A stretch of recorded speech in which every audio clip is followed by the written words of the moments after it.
Sí, muy buenas tardes para los alumnos del curso del taller de crítica literaria 1. Estamos en la 7ª semana de clases, en la sesión número 13, y no olviden que la próxima semana ustedes deben entregar un trabajo que es el examen parcial, que como hemos quedado, dada la circunstancia de haber leído varios relatos de Julio Ramos Ribeiro, libro con cuentos con los cuales estamos trabajando estas sesiones de análisis, entonces ustedes entregarán un trabajo de análisis, en fin, donde ustedes pueden utilizar lo que hemos dicho en clases, más otros soportes bibliográficos. El cuento elegido es El Chaco, que del conjunto de los que hemos leído, y ya este es el 7º relato, ¿no? Hemos pedido que ustedes centren su atención, su capacidad de análisis acerca de este simbólico relato que es parte del libro Tres historias sublevantes, ¿no? Creo que la historia que vamos a leer hoy día también de alguna manera es sublevante, y de hecho se provoca una especie de sublevación, de manera que por razones, diríamos, de trabajo, y como ustedes aún no aparecen en el marco de las clases y queremos que esto camine como un reloj, entonces anuncio que en esta clase leeremos el relato sobre los modos de ganar la guerra, ¿no? Sobre los modos de ganar la guerra, que tiene, diríamos así, varios puntos de conexión con los que ya hemos analizado. Por ejemplo, si comparamos este relato con el primero, que fue Los Moribundos, allí también el ambiente, los sucesos tienen relación con una guerra, pero con una guerra real, que en todo caso se está dando, ¿no?, de acuerdo a la versión que da este narrador testigo de la guerra que se está produciendo y las consecuencias, sobre todo de la guerra, en la ciudad de Paita. De manera que ahí también hay muertos y heridos, y sobre todo el muerto que resulta ser un indígena peruano que muere sin poder comunicarse con las demás personas que solo hablan en español, ¿no? Luego también en los tres relatos, diríamos, de tres historias sublevantes, también nos hemos encontrado con sucesos, en todo caso, que han involucrado la presencia de la muerte. Por ejemplo, en Al pie del acantilado, si bien el personaje principal, el narrador, sobrevive a esta tragedia, sin embargo, en el curso de la misma ocurre la muerte de su hijo, ¿no?, que es el hijo que más lo ayudaba. Luego, en el Chaco, ahí sí, diríamos, de todos los relatos es el único en el que la violencia es una violencia real, es una violencia que enfrenta de un lado a los hacendados de la zona de Junín, del Perú, y de otro lado ellos se enfrentan y consuman una operación podríamos decir, de destrucción del campesino y minero Sixto Molina. Por eso es que hemos centrado la atención en ese relato, ¿no? Luego, ya en el relato que leímos en la clase anterior, que es Un domingo cualquiera, ahí por primera vez encontramos un relato íntegramente narrado por un narrador omnisciente que se permite contrastar, confrontar la vida de dos adolescentes limeñas, una que vive en Miraflores, otra que vive en La Victoria, y que en una salida ocasional un domingo hacen un paseo efectivamente por el sur, por el lado del sur de las playas, y allí es donde confrontan el propósito de conocerse a sí mismo, ¿no? Adelante, señor Vizcarra, estamos haciendo breve recuerdo del relato Un domingo cualquiera, donde dos jovencitas de diferente clase, de la misma edad, pero de diferente clase social, una que es Gabriela, que es de Miraflores, y la otra que es Nelly, que reside en el barrio populoso de Matute, situado en el distrito de La Victoria, que también es un barrio populoso, ¿no?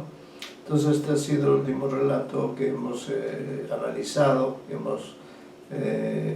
hemos tenido oportunidad de compartir con ustedes, y hoy día diríamos vamos a leer este relato que se llama Sobre los modos de ganar la guerra. Me gustaría, yo lo voy a leer porque digamos todavía no llegan los alumnos, para que yo voy a permitirme leer el relato y luego sí lo analizaremos, y para ello pido que los alumnos, conforme vayan llegando, y yo lo volveré a anunciar, aquí también hay un narrador, como es evidente, cuya percepción, cuya observación está a cargo de Loero y de Apaza, que todavía no están presentes.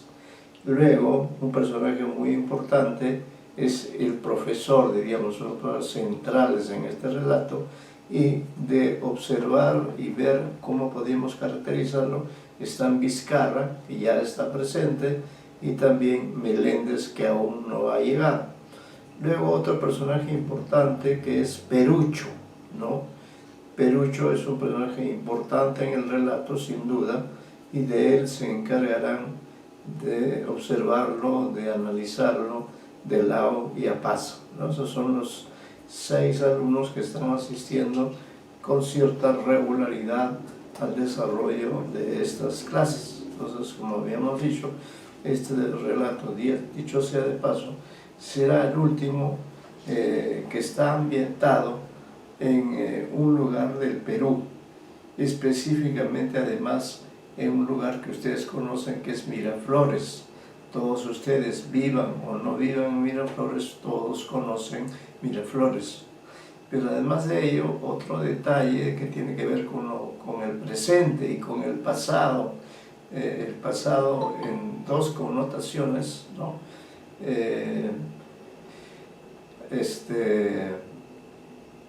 El relato está ambientado en la zona de Miraflores,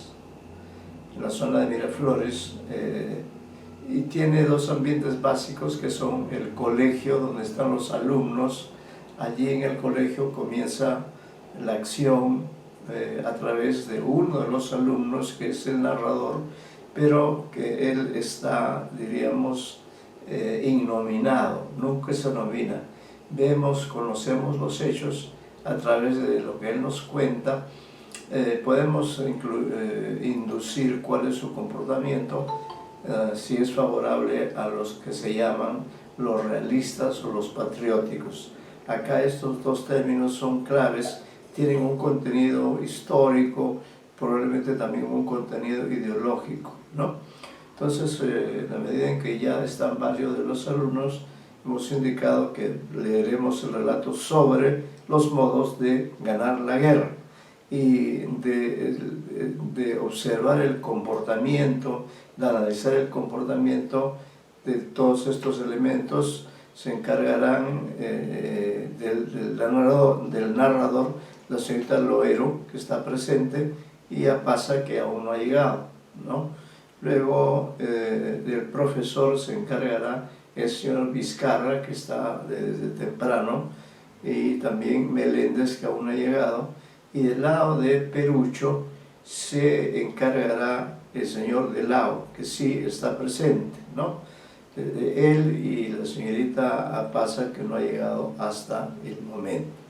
Entonces, por razones, diríamos así, de poder avanzar el recorrido de la historia que se nos cuenta en este relato, yo que además no es muy extenso, de manera que ustedes podrán también leerlo si es que lo tienen. Ese es otro detalle, que no estoy suficientemente informado acerca del mismo, pero sí quiero, en todo caso, leerlo yo y que ustedes escuchen atentamente y de acuerdo a esos roles que les he asignado, ¿no? Hay muchos otros elementos más, también está la temporalidad, están una serie de tópicos a los que nos referiremos después de leer el relato, y también tomaremos en cuenta adelante el señor Ignacio, dicho sea de paso, al señor Ignacio, que acá no lo he anotado, el señor Ignacio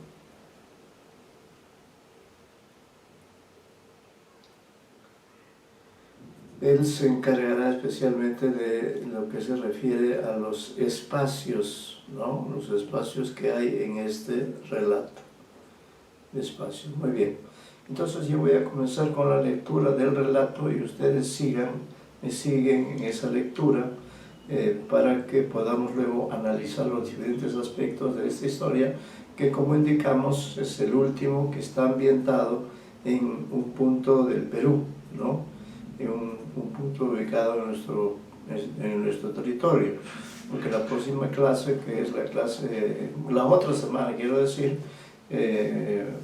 o quizá incluso en la próxima clase comencemos ya a analizar relatos de Ribeiro ambientados en Europa, ¿no?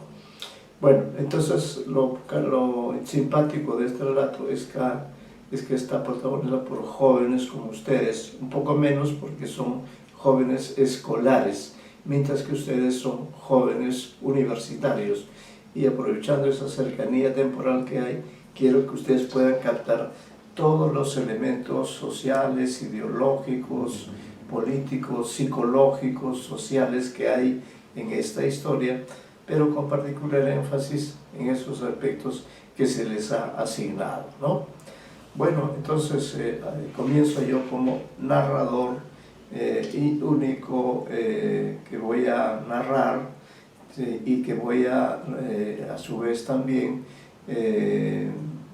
leer los diálogos que existen en este relato, cuya característica, podríamos decir, usa la técnica del in media res, es decir, que el relato comienza en un momento determinado. De pronto ya comenzó la acción y ella ocurre en el colegio. En el colegio es el primer gran escenario y sobre el cual pediremos al señor Ignacio que tome en cuenta tanto el colegio, los detalles que encuentra en el colegio, como también los otros espacios, porque en este relato hay un recorrido, ¿sí? Está también alguien más allegado. El señor Meléndez, doctor. El señor Meléndez, sí. El señor Meléndez, a él le hemos encargado, sí, el análisis del profesor, junto con el señor Vizcarra, ¿no? Entonces ahora sí comenzamos la lectura y decimos lo siguiente en calidad ya de narradores. Sobre los modos de ganar la guerra. Pues sí, ya estábamos reunidos en la cancha de básquet, después de haber escuchado, aburridos y pacientes, la clase de botánica del hermano Simón. Cuando dibujó en el pizarrón la última raíz y sonaba al fin el timbre del recreo, salimos disparados del aula sin responder a su jaculatoria y nos precipitamos por la escalera rumbo a los vestuarios.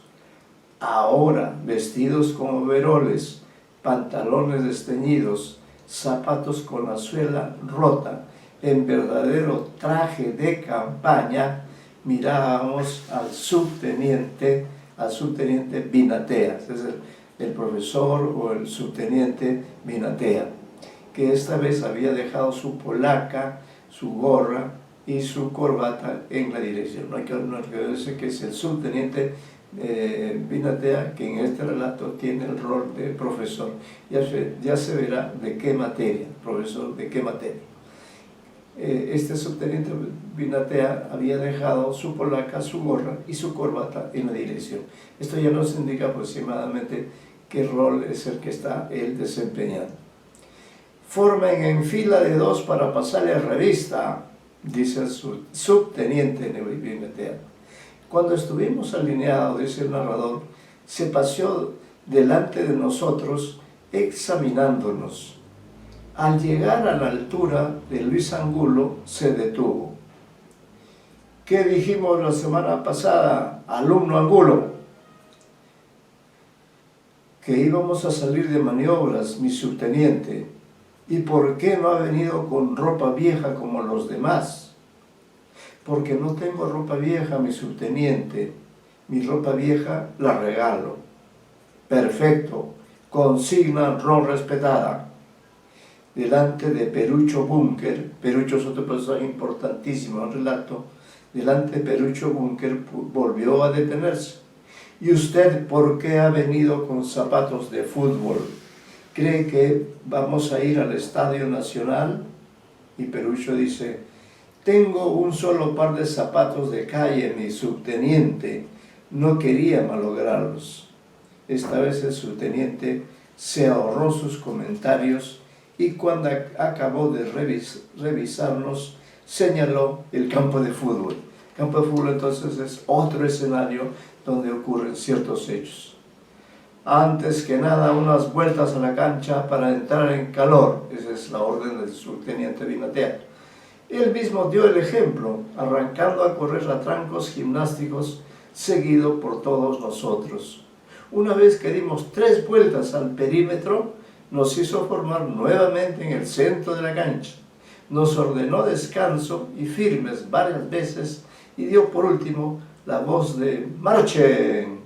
En doble fila salimos por el portón falso del colegio entre los hermanos Simón y Ángel, que había presenciado desde el córner estos preparativos. Esto quiere decir, disculpen entre paréntesis, que estamos en un colegio religioso, ¿no? Los profesores son hermanos, etc. Ambos recomendaron al instructor traernos de vuelta antes de las 5 de la tarde para que pudiéramos rezar el Ángelus. Cuando llegamos a la avenida Pardo, el subteniente dio la voz de alto y sacando un plano del bolsillo comenzó a estudiarlo. Que entonces fíjese, presenta aquí el profesor, el subteniente Binatea. Puro truco, dijo Perucho. No habrá maniobras ni nada. Terminaremos como las otras veces jugando fútbol en el primer pampón que encontremos. Eso es lo que dice o supone Perucho. Pero esta vez el subteniente Binatea parecía haber tomado las cosas en serio. Del bolsillo trasero de su pantalón sacó un objeto pequeño y nacarado, en el que no tardamos en reconocer unos prismáticos de teatro. Ajustándoselos a la vista, se puso a examinar el paisaje urbano y armonioso de la avenida Pardo. Buen tiempo y poco tráfico, comentó antes de extraer un tercer implemento, esta vez una brújula que observó largo rato en la cueva de su mano, mientras nos explicaba que íbamos de campaña y que no se podía salir de campaña si no se contaba con plano, prismáticos y brújula. Nuestro objetivo es la Huaca Juliana, añadió, y dio la orden de ponerse en marcha por la dirección opuesta a la que se encontraba la Huaca. Dejemos lo que se pierda, propuso Luis Angulo, que es otro personaje, es un personaje menor, pero es alumno, parte del grupo, que quede en ridículo. Pero ya algunos alumnos le hicieron notar al teniente, lógicamente, que nos alejábamos de nuestro objetivo. El subteniente se mostró sorprendido, volvió a sacar su plano y nos ordenó rectificar el rumbo. Por aquí debe haber un campo magnético que hizo desviarse mi brújula. Proseguimos, dice el narrador, el camino bajo las moreras de la calle 2 de Mayo. Cuando uno no tiene brújula, iba diciendo el teniente, puede orientarse por el sol. El sol sale por el oriente y se oculta por el occidente. Y si es de noche, uno se orienta por las estrellas. Así, donde está la cruz del sur, se encuentra el sur. Y si está nublado, preguntó Perucho, mira usted su brújula. A medida que avanzábamos, las filas se fueron estirando y quedamos formando una desordenada compañía cuyos últimos integrantes, los mayores, fumaban. El subteniente se embrolló aún con su plano, dio órdenes y contraórdenes, pero finalmente logró conducirnos hasta un potrero, al fondo del cual se divisaba la Huaca, ¿no? Escenario principal de los sucesos. Nos hizo formar nuevamente filas y nos ordenó por un terreno lleno de desmonte. ¡Compañía! ¡Alto! Estábamos ya al pie de la colina terrosa. Con los brazos en jarra quedó contemplándola. Luego se agachó, metió las bastas de su pantalón entre sus calcetines, se amarró bien los zapatos y nos advirtió que tomar por asalto un bastión empinado no era juego de niños. Sobre todo, agregó, si el enemigo dispone de ametralladoras. Nosotros, dice el narrador, observamos la cumbre de la Huaca en busca de eventuales adversarios. Solo vimos 3 gallinazos que se expulgaban al sol.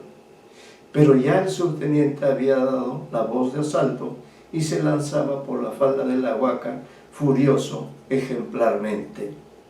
Nosotros lo seguimos en tropel, en medio de una horrible polvareda, dando gritos guerreros, y en pocos minutos estábamos en la cumbre, jadeando, con placas de tierra pegadas en el sudor de la cara.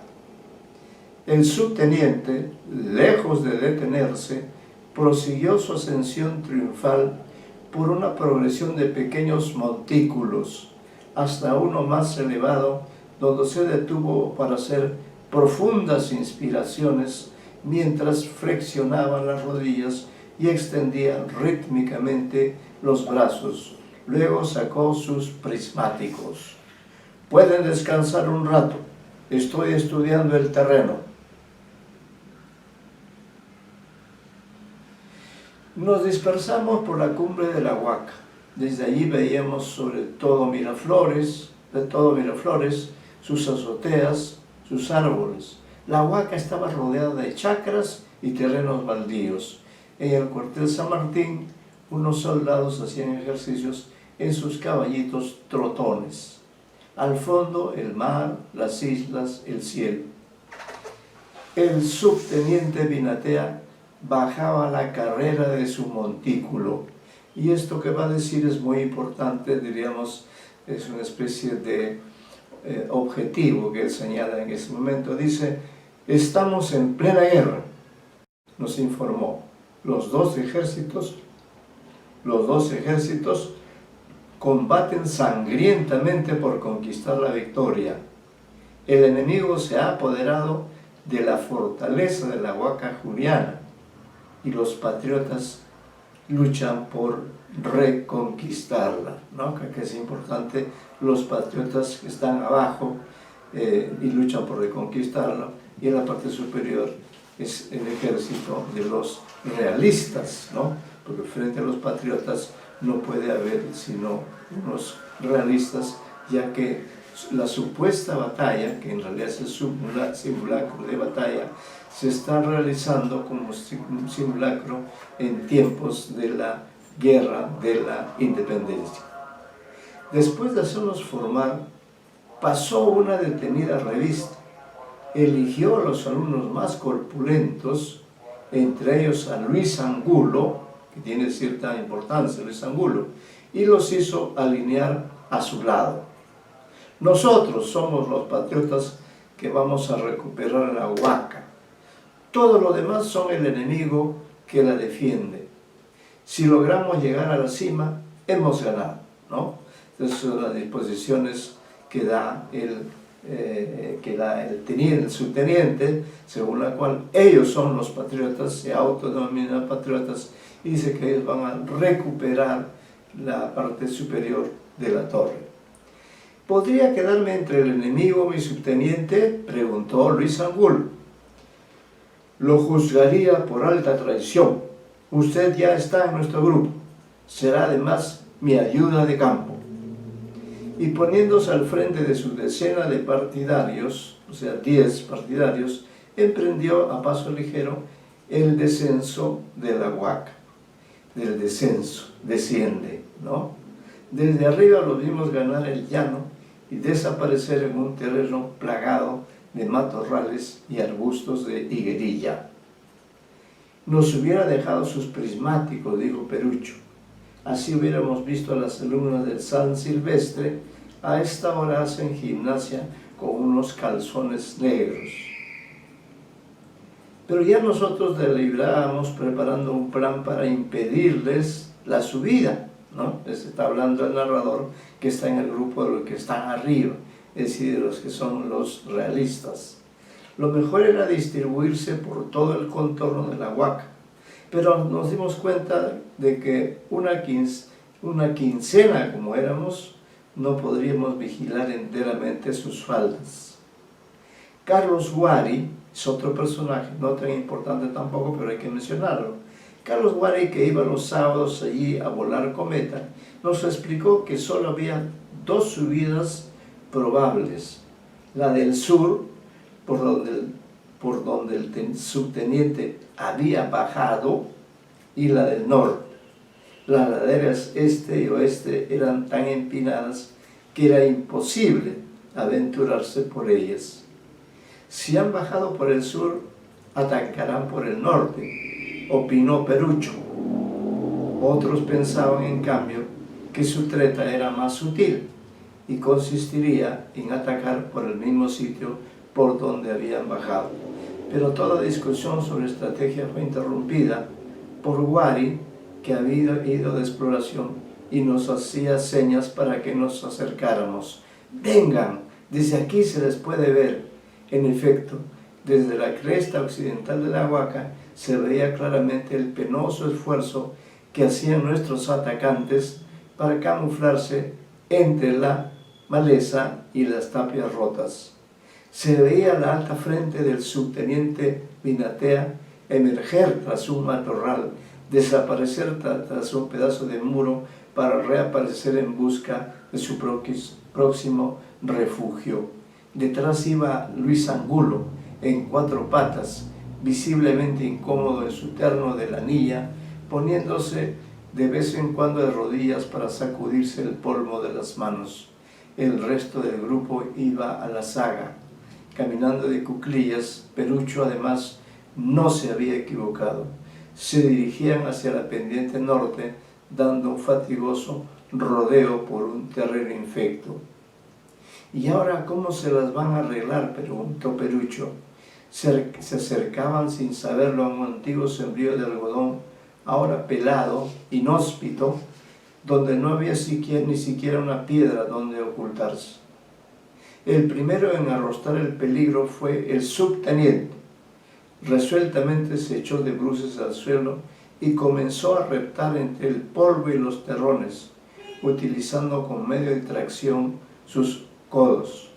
Lo seguía Luis Angulo, que aferrando en la mano una rama había intentado disfrazarse de matorral.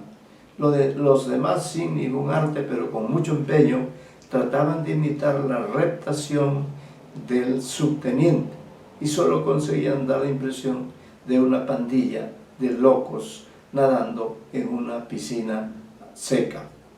Al fin cruzaron el terreno desierto y desaparecieron detrás de un alto muro cerca ya de la pendiente norte. Habrá que recibirlos como se merecen, dijo Perucho. Vamos a reunir munición. Rompiendo algunos adobes, formamos un arsenal de proyectiles que completamos con fragmentos de huacos y huesos de patillos. Carlos Guari nos guió hasta lo alto de la ladera roja. Allí había una especie de trinchera formada por las excavaciones de los huaqueros. Nos escondimos en ella, mientras Guari se arrastraba hasta lo alto de la pendiente para esperar al enemigo. Siguen andando detrás del muro. Desde aquí veo una cabeza. Luego nos previno que el subteniente había asomado para observar a la huaca con sus prismáticos. Nosotros fuimos preparando nuestra munición. Han arrancado a correr. Vienen hacia aquí. ¡Ya suben! Salimos de nuestra zanja y surgiendo en lo alto de la pendiente, atacamos a pedradas al ejército patriota, que cargaba con ímpetu encabezado por el subteniente. Nuestra búsqueda perdición, también agrupada y aguerrida, los sorprendió. El subteniente vaciló un instante e intentó proseguir su ascensión oblicuamente, pero un terrón bien dirigido le reventó en el pecho, llenándole de polvo la cara, y otro le sacudió una oreja. Sus compañeros desorientados huían en desbandada protegiéndose la cabeza con las manos. ¡Alto!, gritó el subteniente desde la mitad de la falda, reventando el puño cerrado. Lo vimos salvar con vigorosas zancadas el trecho que nos separaba de nosotros. Cuando lo tuvimos delante, olvidamos su facha polvorienta vencida para solo tratar de entender lo que decía. Estaba rojo, su lengua trabada le impedía hablar. Tenía el cuello surcado de tendones y venas que palpitaban. Por fin pudimos entenderlo, dice el subteniente. Ustedes olvidan que nuestra artillería protegía nuestro ataque. En consecuencia, no podían estar ustedes aquí cuando empezamos a subir. Este lugar había sido barrido por nuestros cañones. Sí, mi subteniente, dijo Perucho, pero nuestra aviación había intervenido antes y había silenciado a su artillería. Pero nosotros tenemos defensa antiaérea. Nuestros espías la habían saboteado, mi subteniente. El instructor abrió la boca aún fatigada y quedó atónito mirando a Perucho. Vimos en ese momento en su rostro esa expresión de estupor infantil que lo asaltaba en clase cuando le hacíamos alguna pregunta al margen del curso de instrucción militar. Nunca lo vimos más grande que ahora. Era realmente enorme, un verdadero coloso, pero nunca mentalmente tan indefenso, al punto que su galón de subteniente parecía quedarle ancho, como si hubiera sido cosido en su camisa por algún adulto indulgente. En sus ojos muy abiertos se leía el más completo vacío. ¡A formar filas!, gritó al fin. ¡Ea! Ustedes que están abajo, a subir ahora mismo, formen filas. Sus partidarios subieron la cuesta. Luis Angulo tenía las rodillas de su pantalón embarradas y una zarza enganchada en la solapa de su casco. Descanso, firmes, descanso, firmes, descanso, firmes, de frente, marchen. Empezamos a marchar por la cumbre de la huaca. El subteniente iba a nuestro lado, mirando el suelo de tierra seca, respirando entrecortadamente por la nariz. De vez en cuando levantaba un muslo para sacudirse el polvo de un palmotazo. Seguíamos marchando por depresiones y montículos. A la izquierda, izquierda, a la derecha, derecha. Continuábamos la marcha zigzagueando, retrocediendo, dando media vuelta, marcando el paso, sudando, maldiciendo, hundiéndonos cada vez más en el polvo, en un ejercicio idiota que parecía no tener fin. ¡Alto! El subteniente quedó cavilando un rato, luego se aproximó a la ladera occidental de la Huaca, estudió su pendiente, pareció no convencerlo, regresó a la ladera oriental, la escrutó, estiró su largo cuello y se volvió al fin hacia nosotros. Muy bien, bajaremos por aquí, pero a paso ligero. ¿Entendido? Cuando dé la voz, todo el mundo a correr. Y al que baje último, carrera de baquetas. Descanso, firmes. Descanso, firmes. Descanso, firmes. Compañía, a la carga. Partimos a la carrera, pero al llegar al borde nos detuvimos en seco. Esa ladera de la Huaca caía casi a pico desde unos 40 metros sobre un muladar. ¿No han oído? A la carga.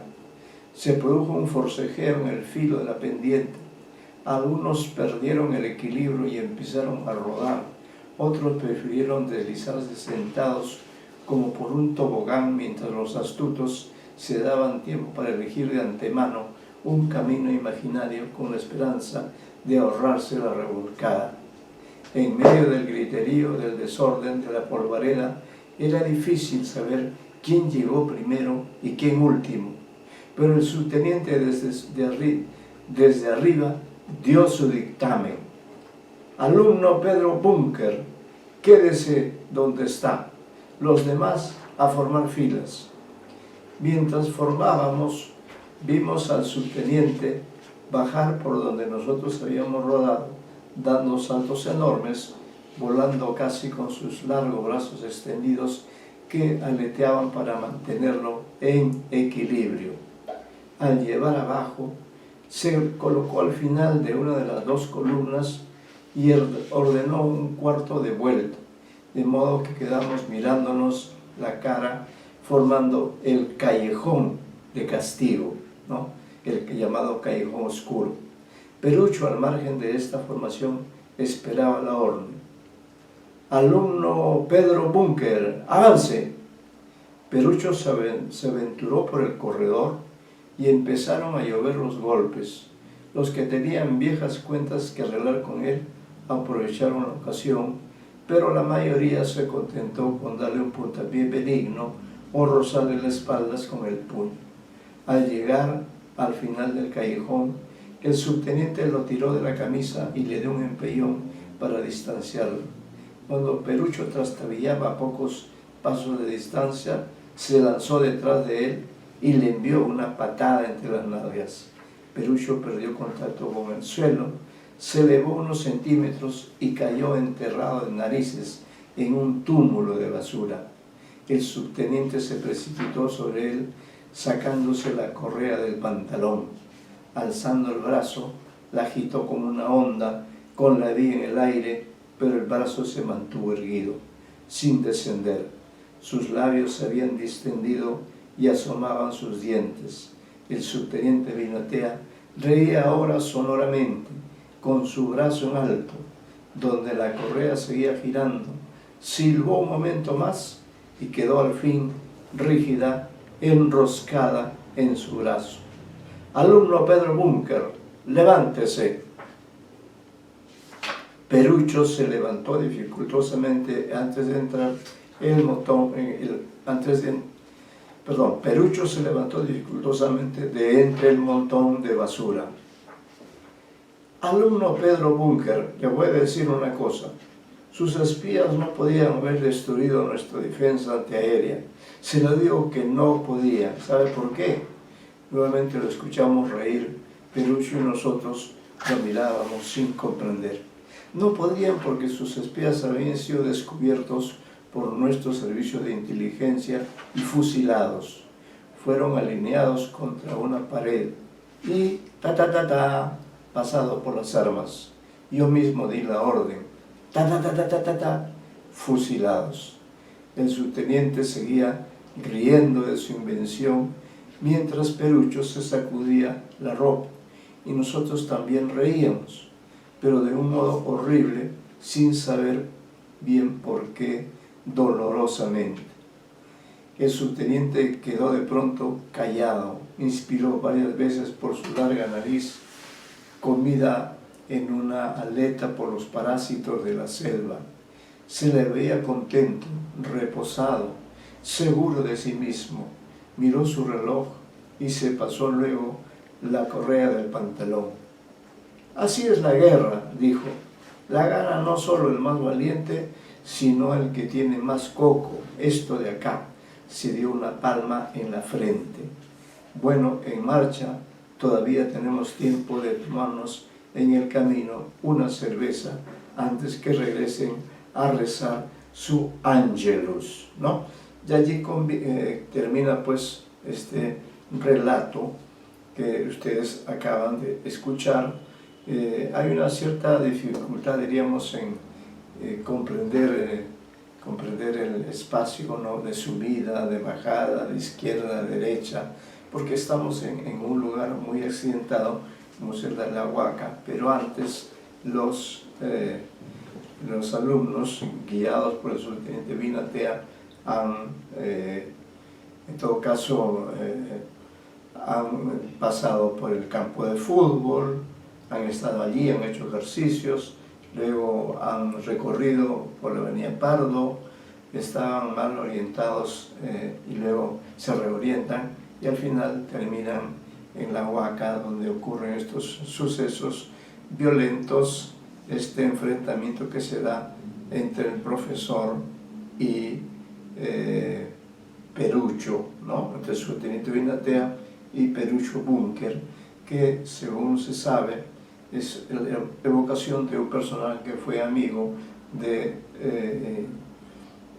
Julio Ramón Ribeiro, porque es evidente que este relato tiene mucho de la biografía del propio Julio Ramón Ribeiro, ya que es un relato ambientado en Miraflores, y él era miraflorino, ¿no? Y además está ambientado en un lugar que todos ustedes conocen, que es la Huaca, Huacapuyana, ¿no?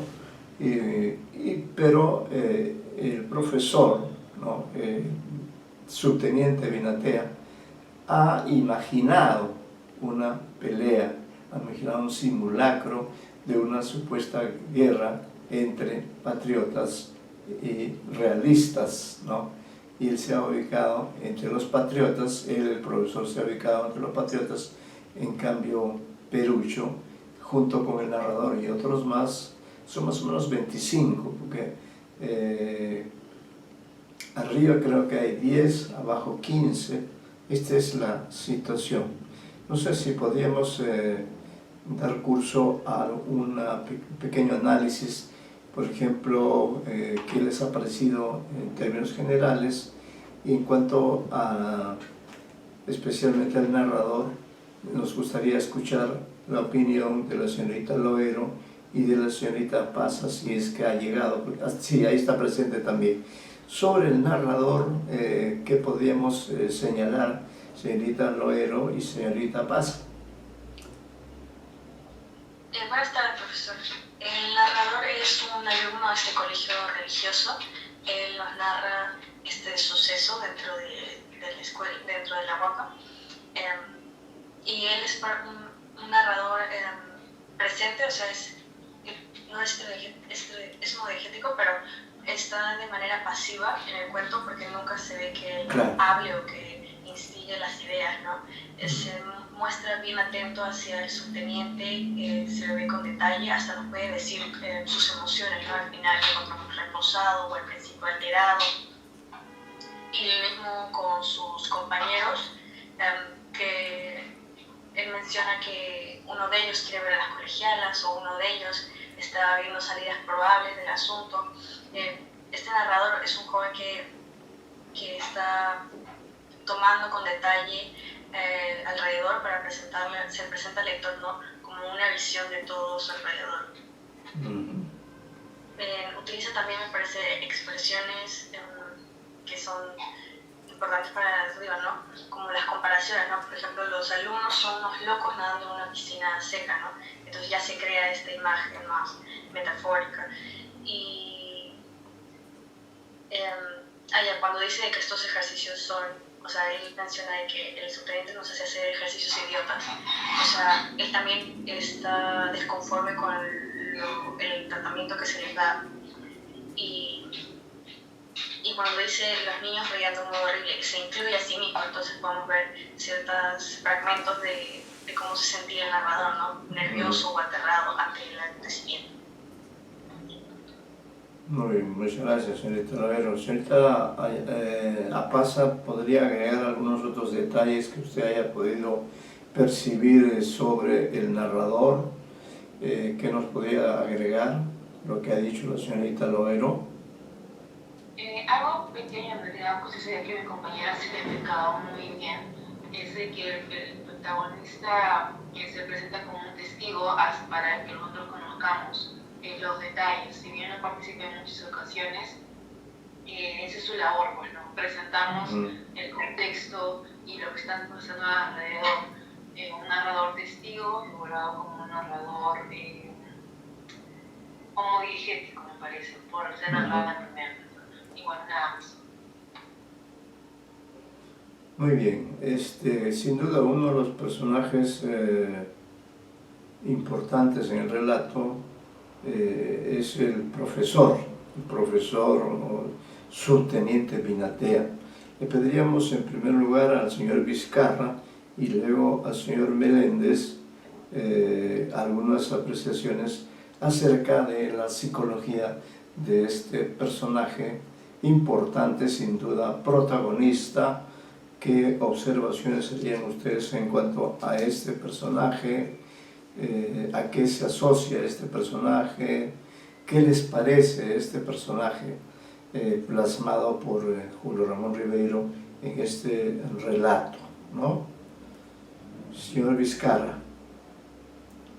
Doctor profesor, buenas tardes. Buenas tardes. Primero quería decir que estudiar el texto sin el texto a la mano es difícil, ya que con un relato oral no se puede recalcar algunas partes, ¿no? Sin embargo, sí puedo opinar algo corto, tal vez, que es la psicología y el hecho de que, para explicarlo mejor, se puede referenciar a los detectives salvajes en la parte donde hay un personaje peruano, cuando están hablando, sí, solo para referenciar esto que quiero decir es que ese personaje lo pintan como un vivo, ¿no? Como un conchudo, así. Entonces, ¿por qué doy esta referencia? Porque esa cualidad de ser vivo, de querer ganar algo que no hay por qué ganarlo, se puede mostrar acá en la psicología del profesor, ya que él al final, cuando dice lo de la cabeza, que uno no gana simplemente por la fuerza, sino, entonces da a entender de que él es vivo, ¿no? Que se gana por una astucia que es propia de la guerra. Entonces la guerra no se gana por valentía, por estrategia, sino por viveza.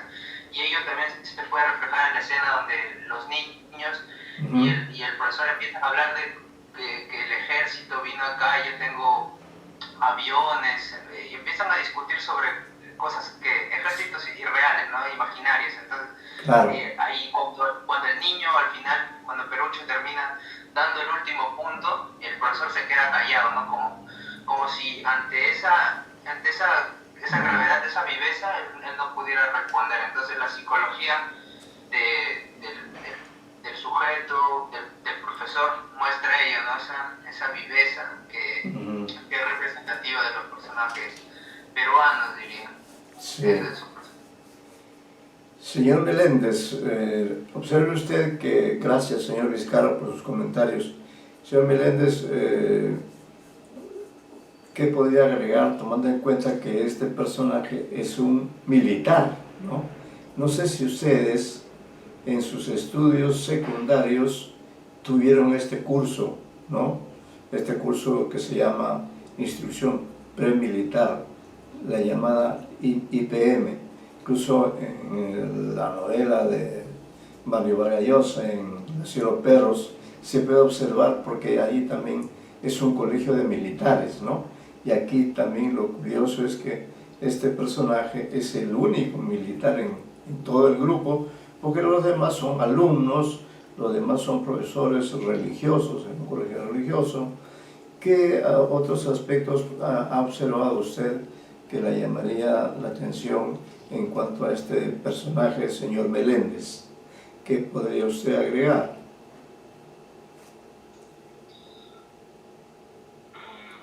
Creo que, como usted dice, ¿no? Su teniente tiene una actitud, digamos, muy violenta, ¿no? No sé si violenta, pero muy marcial para dirigir a los alumnos, ¿no? Le gusta, digamos, como que ser la voz de la autoridad y no ser contradecida, pero al momento digamos, de ser contradecido o refutado en la discusión que tuvo con Perucho, no puede reaccionar ante eso porque, digamos, trasciende, ¿no? su lógica vertical, digamos, ¿no?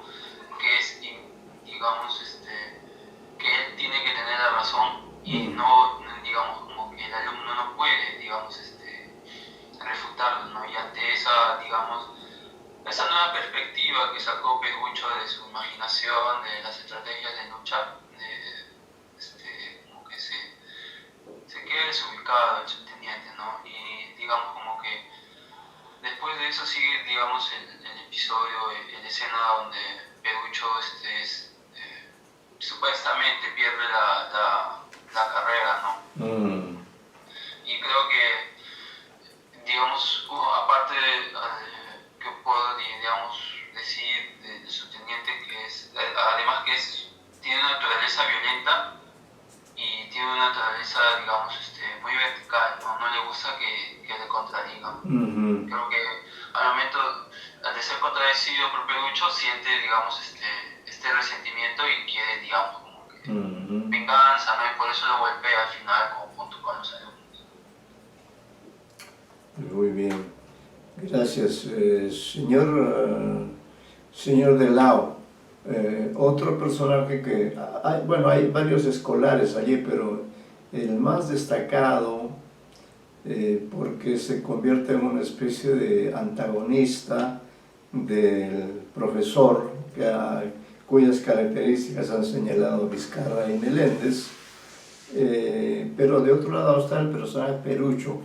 ¿Qué rasgos de Perucho, qué importancia cree que tiene usted este personaje, considerando que es el único que se atreve a opinar, a argumentar, a darle la contra, al profesor, ¿no? Considerando que él es un alumno simplemente, mientras que el profesor es un militar de carrera. A pesar de eso, Perucho no vacila en enfrentarse, ¿no? Es decir, que en el terreno de las ideas, Perucho resulta muy listo, y quizá eso explique pues la decisión del profesor de hacerle pasar eso que seguramente usted conoce porque se practica en el colegio, esto del callejón oscuro, ¿no? ¿Qué opinaría usted sobre el personaje de Perucho, señor de Lao? Sí, profesor. Efectivamente, como dice, Perucho es alguien muy inteligente, ¿no? Se nota que es alguien muy astuto para poder ganarle una discusión al profesor. Entonces es un tipo, es un alumno que, digamos, como digo, se maneja muy bien en los términos, ¿no? Ahora, también puede decirse que es un alumno que se llevaría bien con los demás, ¿no? Porque hay una parte en la que dice, cuando le hacen el callejón oscuro, Sí. unos cuantos solamente se vengaron de él, ¿no? La mayoría le dio una palmadita, ¿no? Claro. Entonces, es alguien que goza también del favor de sus compañeros, se puede decir, ¿no? Y alguien muy valiente, como se dijo, ¿no? Por enfrentarse al profesor, ¿no? más astuto que él, inclusive porque le gana la confrontación y el profesor finalmente le tiene que ganar, pero con la fuerza, ¿no? Realmente con la fuerza. Entonces tal vez estaría por un lado Perucho con la astucia, la verdadera astucia, la de la mente, y por otro lado estaría el profesor que gana la discusión finalmente, pero gracias a la fuerza, ¿no? A la autoridad. Entonces, eso es lo que podría decir sobre este personaje. Sí, pues Perucho es un personaje que tiene esa capacidad de cuestionar al profesor, ¿no? Cuestionar los supuestos conocimientos estratégicos que tiene el profesor y le demuestra palmariamente a nivel de ideas que en realidad el profesor no tiene la razón, sino por el contrario él asume una forma de argumentar que el profesor se queda, como podríamos decir, golpeado, vamos, psicológicamente por este alumno que es capaz de contradecirle en cuanto a sus argumentos, ¿no? Entonces, frente a eso, ya que no ha podido diríamos, con los argumentos de Perucho, trama, creo él, de manera particular, trama darle una lección, ¿no? Una lección de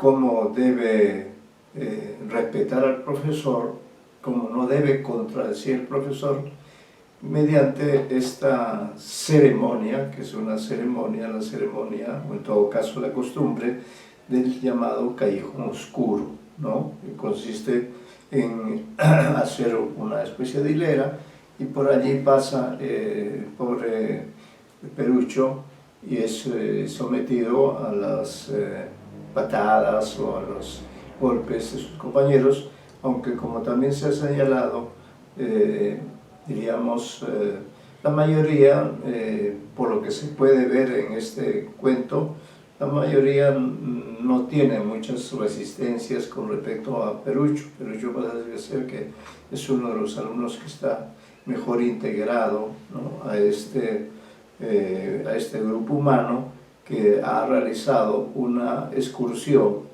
Ahora, dentro de la excursión, ¿qué importancia tendría la huaca puyana? ¿Qué significación le da a este relato el que se haya ambientado dentro de la propia huaca puyana? No sé quién quiere opinar sobre eso.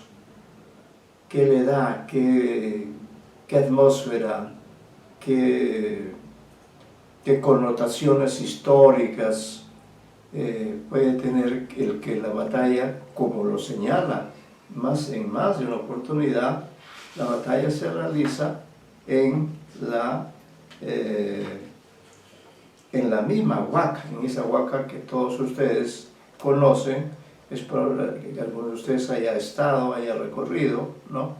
Entonces, Ribeiro en este relato menciona explícitamente lugares existentes, no como, digamos, en algunos cuentos en los que el ambiente no está muy bien precisado. Aquí, en cambio, la huaca es mencionada y, diríamos, la parte más importante en cuanto a las acciones se realiza dentro de esa huaca, se realiza dentro de ese lugar que está allí y que representa el pasado, no el pasado colonial, sino incluso antes, el pasado prehispánico, ¿no? Entonces, ¿qué importancia tiene la huaca? ¿Qué le agrega, qué le añade al cuento, a la historia contada por Ribeiro, este monumento, esta construcción, ¿no? Que dicho sea de paso, hoy tiene mucho prestigio, ¿no? Uno puede ir allí, puede recorrer este lugar, qué papel juega en todo caso la huella, y además que es el hecho de que quienes en realidad ganan la batalla son los que están arriba. Él sí son los realistas y no los patriotas, donde está el subteniente Minatea, ¿no? ¿Qué le sugeriría esta presencia? Porque en un relato siempre es importante el espacio, bueno, el espacio, ¿no? Entonces aquí hay claramente una diferencia entre el colegio, que es un local moderno, ¿no?, donde estudian estos jóvenes, que se desplazan hacia un lugar, el desplazamiento es breve, pero se desplazan a un lugar que está asociado al pasado lejano de esta ciudad, ¿no?, al pasado prehispánico de esta ciudad.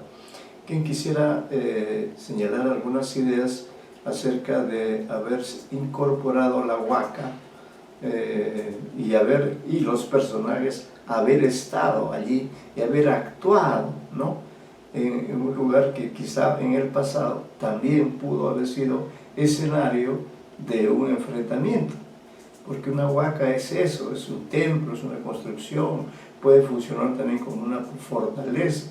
En todo caso es un monumento que está asociado a nuestro antiguo y remoto pasado prehispánico. ¿Algún comentario sobre la huaca?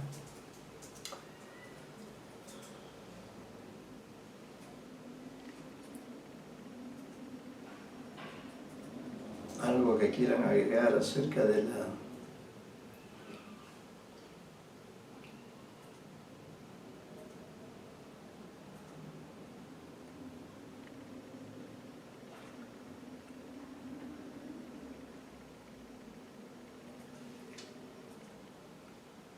Creo que también algunos objetos, ¿no?, algunos objetos que aparecen a lo largo de la historia tienen una cierta importancia. No sé si, por ejemplo, el señor Meléndez se ha fijado en algunos de esos objetos cuya importancia incide de alguna manera en el desarrollo de los acontecimientos o en la caracterización de los personajes. Recuerde usted que hay un plano, hay prismáticos, hay una brújula, ¿no?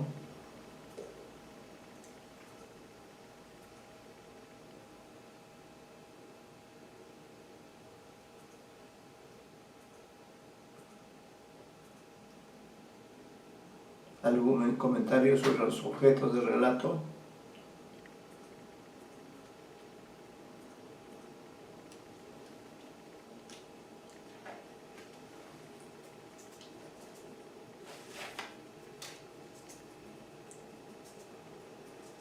Y sobre la oposición entre los realistas y los patriotas, ¿cómo está trabajado este aspecto en el relato?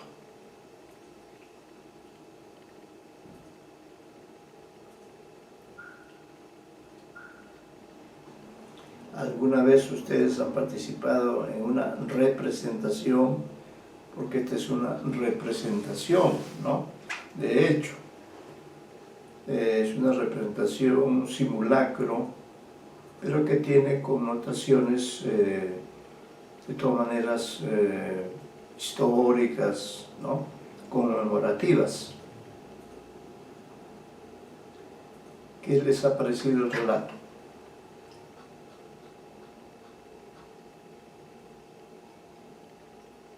Profesor, yo puedo opinar con respecto a lo de los realistas y los patriotas.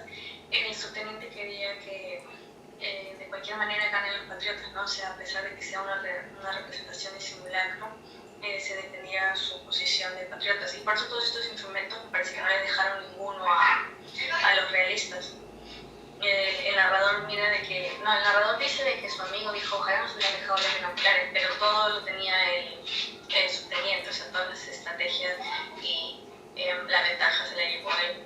Ha sido un cuento interesante y bueno, y sorprendente un poco porque ya no se realizan actos así violentos en las escuelas. O sea, yo estaba en un colegio público militar y no se metían estos temas.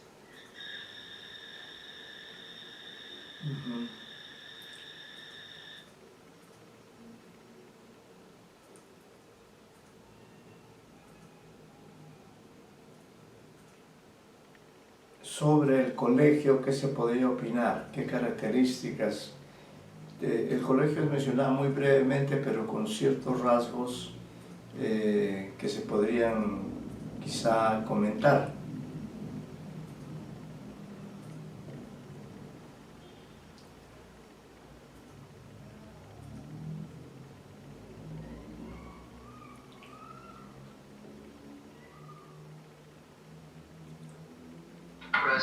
Sí. Quizás sobre el colegio se puede decir que no era un emblemático, ya que los grandes colegios mantienen sus canchas, no tienen lugar de esparcimiento. Sin embargo, este colegio tenía que salir los alumnos a buscar y según el comentario de unos alumnos, a veces se quedaban en cualquier campo de por ahí, ¿no? Y eso me pasaba en el colegio de primaria cuando yo estudiaba, ¿no? Yo iba ahí. No teníamos una cancha, entonces salíamos y nos quedábamos en cualquier canchita, así, ¿no? Entonces, eso sobre el colegio y lo que me pareció importante, que es bastante relacionable con los temas de Miraflores, es el hecho de esas historias, ¿no? Como de Vargas Llosa también, el hecho de que siempre miran a los colegios de las mujeres con un poco ya de despertar, de tan niños, pero ya tienen ese deseo sexual, lo que no se puede ver por ejemplo en Bryce, en sus retratos de niño, él no tiene ese anhelo lujurioso, ¿no? Pero en Vargas Llosa, acá en Ribeiro, siempre hay una mujer y siempre están la cita de los calzones de las mujeres. Sí. Entonces, cuando quieren ver por los binoculares, no el otro colegio. Eso es súper. Sí, eso se muestra cuando, vamos a ver acá, ubicar, Perucho interviene allí también, como siempre. ¿Dónde está?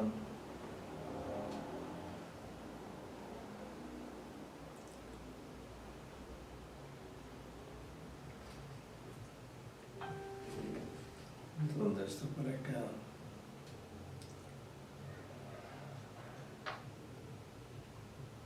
Sí, hay un pequeño momento en que Perucho, precisamente,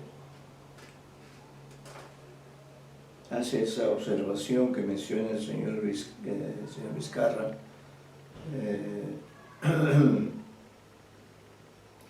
Además, subir hasta la parte más alta de la Huaca permite esa visión, sobre todo el Miraflores, ¿no? Desde allí veíamos todo, sobre todo Miraflores, sus azoteas, sus árboles, ¿no? La Huaca estaba rodeada de chacras y terrenos baldíos, ¿no?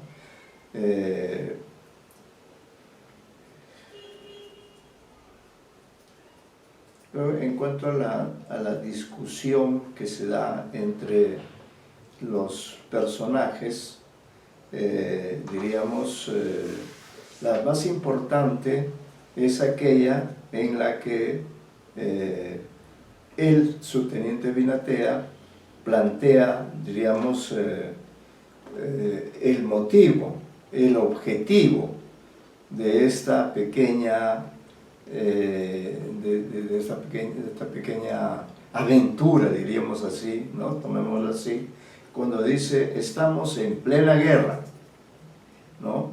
Nos informó, los dos ejércitos combaten sangrientamente por conquistar la victoria.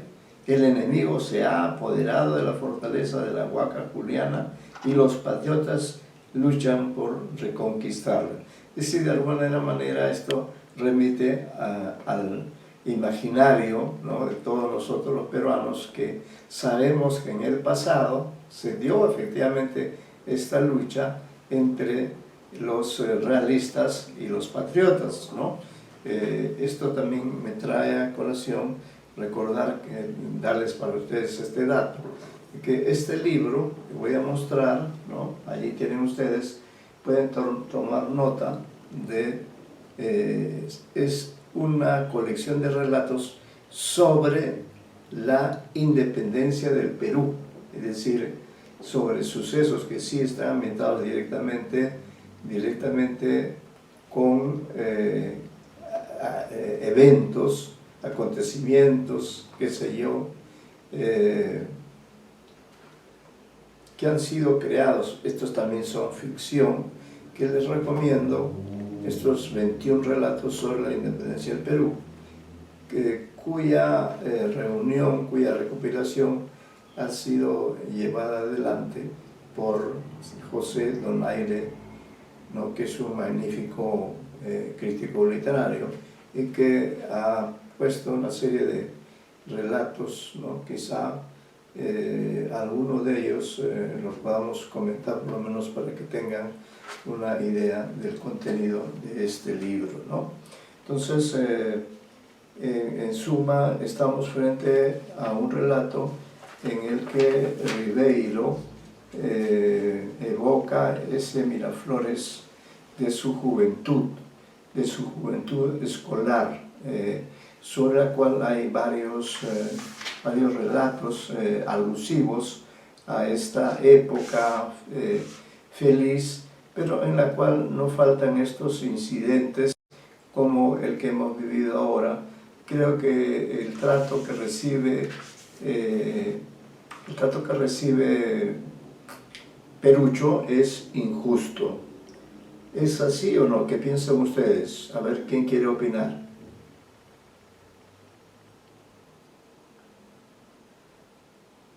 Cualquiera de ustedes puede opinar. El trato que recibe, porque los dos discuten, ¿no? Discuten en dos momentos separados por el tiempo.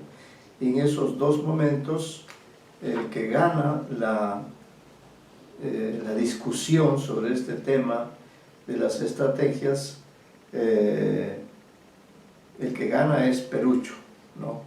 Y la consecuencia de ello es que el profesor trama esta venganza, porque incluso después de haber pasado el callejón oscuro, el profesor tiene ciertas acciones de violencia sobre el pobre Perucho, que está ya, digamos, golpeado, ¿no?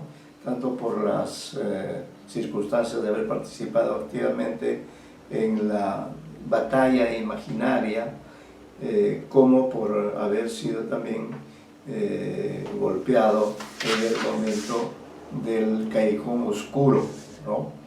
Entonces,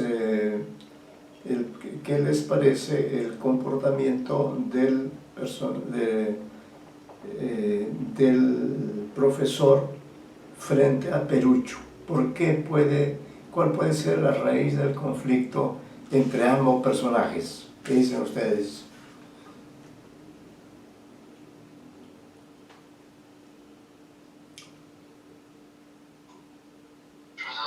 Sí. Yo estaba pensando sobre el título, ¿no? El título, digamos, como que muy sugestivo, ¿no? Sobre los modos de ganar la guerra. Y, digamos, también pensé que se podría llamar sobre los modos de ganar una discusión, ¿no? Ajá. Porque, como ustedes, hay una discusión entre estos dos personajes, ¿no? Sí. El profesor y Perucho. Ajá. Y siempre, digamos, como que está aceptado, ¿no? Que es todo entre una relación de profesor y alumno, hay una relación de respeto y hay una relación de autoridad, ¿no? Como que siempre es de arriba hacia abajo. Y digamos como que creo que en primer lugar esa es una de las cuales genera, ¿no? La desazón al subteniente, digamos como que esa desazón porque ve que un alumno le falta el respeto y lo deja así en el aire, ¿no? En sus argumentos, claro. Como que lo desautoriza.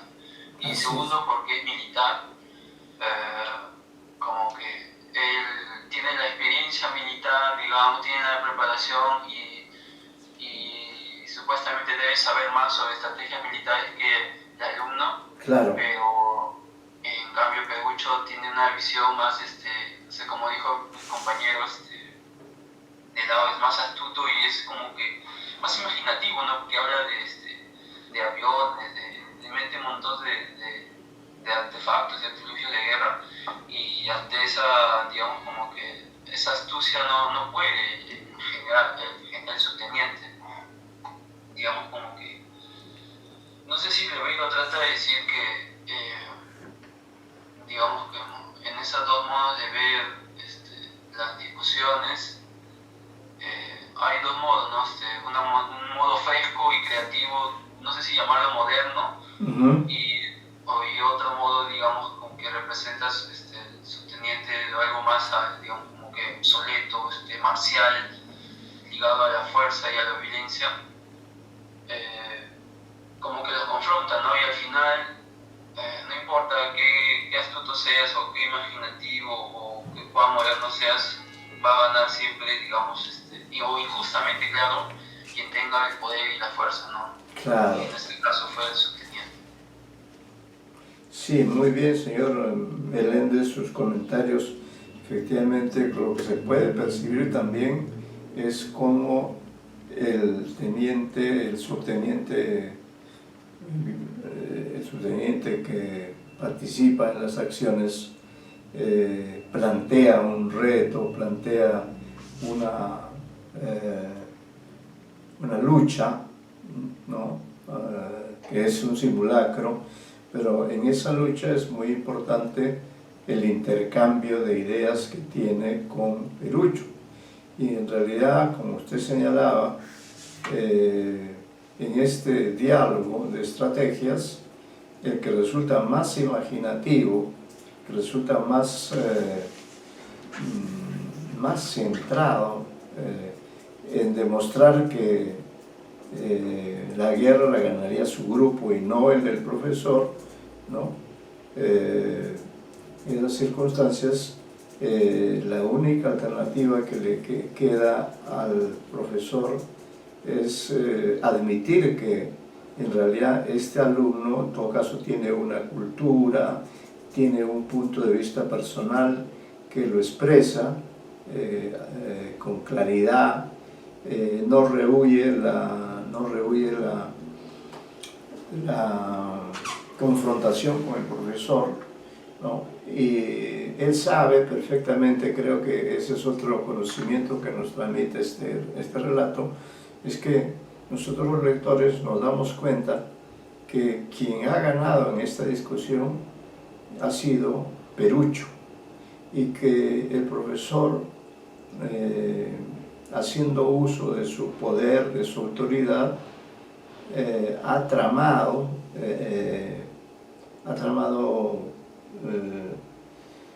acciones para golpear físicamente a Perucho, ¿no? ¿Por qué? Porque a su vez Perucho lo ha golpeado a él en el plano de las ideas. En el plano de las ideas quien ha derrotado es Perucho, pero el profesor no puede admitir esto, ¿no? Me parece que va en contra de su rol de profesor, de conocedor de estos temas de la guerra, y por eso es que organiza todos estos eventos, y él se convierte en, como se podríamos decir, en juez y parte. ¿Por qué en juez y parte? Porque él también ha participado de uno de los dos grupos en lucha, y ese grupo en lucha es el que ha perdido, ¿no? Entonces él no debería ponerse en otro plano, en otro nivel, y también me parece que es adversa la actitud de haber organizado esta venganza, ¿no? Para la cual ha utilizado a los demás alumnos para que se formen, para que bajen de la huaca y se formen de tal modo que sometan a un pequeño sufrimiento a Perucho, cuando lo único que ha hecho Perucho es simplemente hacer uso de su inteligencia, ¿no? De su capacidad de pensar las cosas, sobre todo porque supuestamente el profesor es el que dirige, el que tiene las herramientas, y sin embargo se demuestra también su incompetencia cuando él hace gala de tener un largavista, cuando hace gala de tener una brújula. Y sin embargo, a pesar de tener estos prismáticos y esta brújula, de pronto él orienta mal a los estudiantes y en vez de ir hacia el norte, están yendo hacia el sur. Y uno de ellos dice, déjalo que se pierda, ¿no? Pero otros alumnos, en cambio, no, lo reorientan, le dicen, no, no es por ahí, es por acá. Entonces, frente a este fracaso que también tiene el profesor, ¿no? Él atribuye esto a que quizá en esa área, ¿no? Dice, quizá en esa área hay una... acá dice, dice, cuando están yendo hacia la Huaca, dice, el profesor dice, nuestro objetivo es la Huaca Juliana, añadió, y dio la orden de ponerse en marcha por la dirección opuesta a la que se encontraba la Huaca. Por eso es que el alumno Luis Angulo dice, dejémoslo que se pierda, propuso Luis Angulo, que quede en ridículo. Pero ya algunos alumnos le hicieron notar que nos alejábamos de nuestro objetivo. El subteniente se mostró sorprendido, volvió a sacar su plano y nos ordenó rectificar el rumbo. Por aquí debe haber un campo magnético que hizo desviarse mi brújula. Es una explicación que él da para tratar de justificar por qué ha orientado mal a los alumnos cuando funge de tenerlo todo preparado, ¿no? Y entonces también ahí vuelve a tener otro diálogo con Perucho que dice, cuando uno no tiene brújula, iba diciendo el subteniente, puede orientarse por el sol. El sol sale por el oriente y se oculta por el occidente. Y si es de noche, uno se orienta por las estrellas. Así, donde está la cruz del sur, se encuentra el sur. Y si está nublado, pregunta Perucho. Perucho siempre es el que está poniendo en jaque al profesor. Mira usted su brújula, ¿no? Y en fin, de esa medida que avanzábamos, las filas se fueron estirando y quedamos formando una desordenada compañía cuyos últimos integrantes, los mayores, fumaban. El subteniente se embrolló aún con su plano, dio órdenes y contraórdenes, pero finalmente logró conducirnos hasta un potrero al fondo del cual se divisaba la Huaca. Es decir, que de hecho la tarea de llegar a la Huaca misma no hubiera sido posible si los alumnos no hubieran hecho ver al profesor que se estaba equivocando en su tarea de orientación, que en vez de orientar hacia el lado correcto, los había estado orientando hacia el lado incorrecto, ¿no? Esa es una primera indicación de que en realidad es alguien desubicado, es alguien que no organiza bien las cosas y que en el plano de las ideas, ¿no?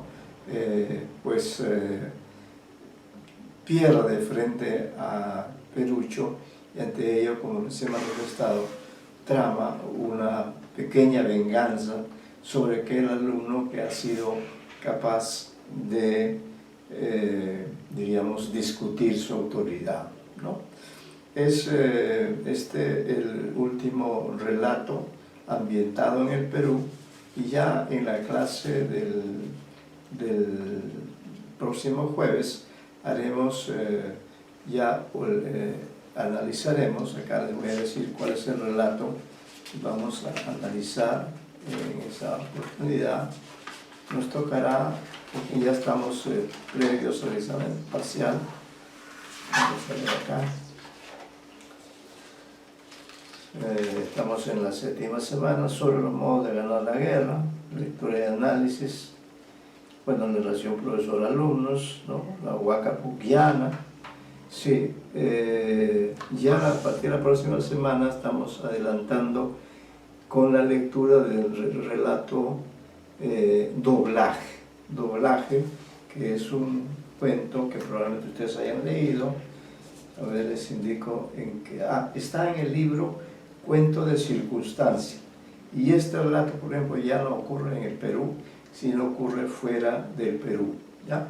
Por eso ya saben que en la próxima clase leeremos el doblaje, ¿correcto? Bueno, ahí nos quedamos por hoy y continuamos. Sí. Tal vez puedan subir los textos no, para leerlos, porque no los encuentro y no tengo el libro. No, tienen ellos que conseguirlo. No se puede escanear, doctor, porque sí, el libro es demasiado grueso. Sí, sabe, señor Vicara, con todo aprecio, pero es un poco complicado para nosotros subir los textos, pero le estamos indicando, usted puede conseguir en su propia casa, yo lo aseguro, que este relato... O en la biblioteca, que creo que ya está atendiendo. Sí, la biblioteca ya está atendiendo, ¿no? parece. Sí. Ahí puede ubicar, no le puedo garantizar yo subir el relato. Usted trate de ubicarlo, porque además Ribeiro es un autor muy conocido entre nosotros, por eso elegimos trabajar con él, porque normalmente sus relatos se encuentran con una cierta facilidad. Y yo creo que además, como usted es un lector atento, va a poder encontrar una versión de Doblaje, que es un cuento muy interesante, porque además pertenece a la vertiente ya no realista, sino fantástica, ¿no? Entonces sería muy importante. Estoy seguro que los alumnos, por favor, siguiendo mi indicación, traten de traer el relato Doblaje, ¿ya? Para comenzar ya a trabajar con los textos de Ribeiro que están ambientados en Europa, como es el caso de este relato que apareció en Cuentos de Circunstancia, que es el segundo relato de los que escribió Ribeiro en el año de 1958, ¿ya? Bueno, ahí nos quedamos, nos vemos en la próxima reunión. Hasta luego, profesor, gracias. Gracias.